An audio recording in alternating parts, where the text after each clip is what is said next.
Hey guys, welcome to Built for Battle Real Estate. My name is Stanley, and I am here today to talk to you about the debt to income ratio. This is one of those things that when you're purchasing a home, you're going to hear a lot. Your DTI, debt to income ratio. What does it mean? Well, real estate terms can get really confusing really fast.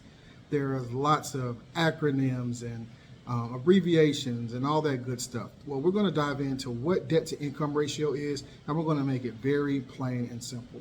So different types of loans require a certain debt to income ratio, basically because they want to make sure that you don't have too much debt so that you can cover your mortgage in case anything crazy happens. Okay?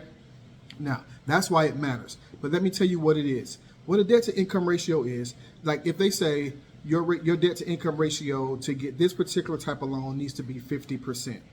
This is what that means. Say you buy a house for $8,000, okay?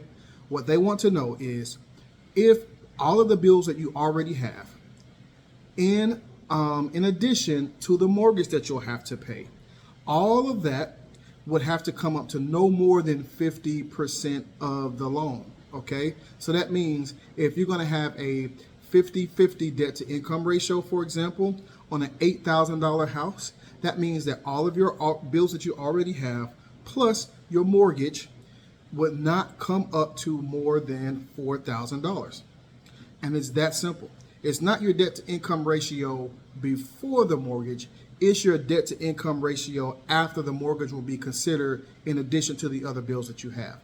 They want to make sure that you have at least that much left over to cover anything else that could happen, because yeah, you could pay your mortgage, but if an emergency happens, your water heater breaks or anything, your car breaks down, anything outside, if anything happens, that you'll still be able to pay your mortgage. So most of the time you're going to see a tighter debt to income ratio when they're giving you more money. So if you see a 100% financing or something where they're adding additional money to you, if they're giving you something, then you have to give them something back in return, which is trust. They have to be able to trust that you're disciplined enough to be able to handle the amount of money that they're going to give you so that you can give it back to them, but not because they can, they're not in it just to make money.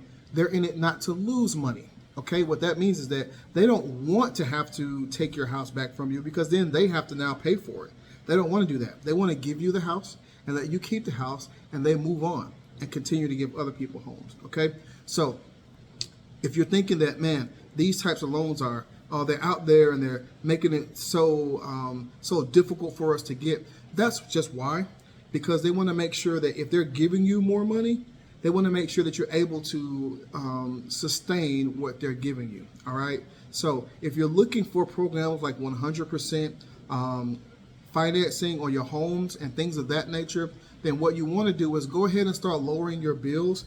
Get rid of all the things that you don't need, and that will increase your debt to income ratio so that when they calculate your mortgage into it, you'll have a lower debt to income ratio and you'll have more money that can be stored up for savings and things like that. All right. So I hope this has been very helpful for you. The debt to income ratio and many other topics can be very difficult to understand, but they're very easy for me to explain because I am a real estate professional and I take education very seriously. Call me, reach out to me if you have any questions about anything real estate, and I will do my best to make sure that you get educated, because with Built for Battle Real Estate, education is the most important part of the game. God bless you. See you. Peace.